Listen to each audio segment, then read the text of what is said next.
umfundisi ogogo umama inkusha kanye ne-Sunday School Jesu Kristu Inkosi.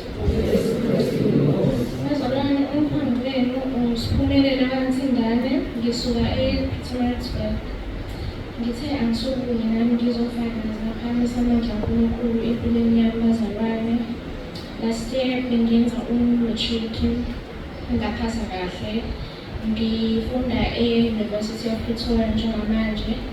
Kodwa bazalwane, i-first year yami ayizange zibe lula, ziningi izinto engibhekane nazo. Experiencing ukuthi living in answered prayers is never easy. And it's when you know ukuthi kuvela uNkulunkulu if you're gonna come across battles that you need to fight. And it was very difficult because I'm away from abazali, nebandla.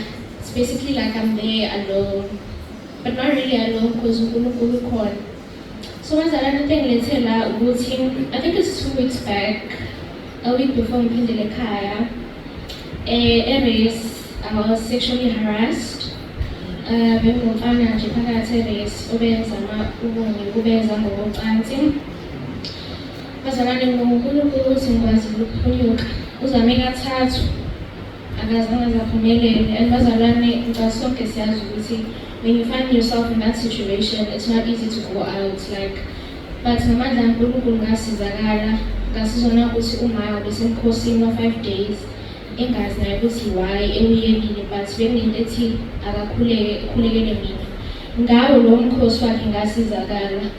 uNkulunkulu wazibonakalisa nje empilweni yami bazalwane. Even though kusanzima njengamanje, ngisambona sabuya yonke into eyenzakalile uma ngichaza ukuthi kwenzekeni, kodwa akwazanga ukuthi aphumelele kwinto akade yenza.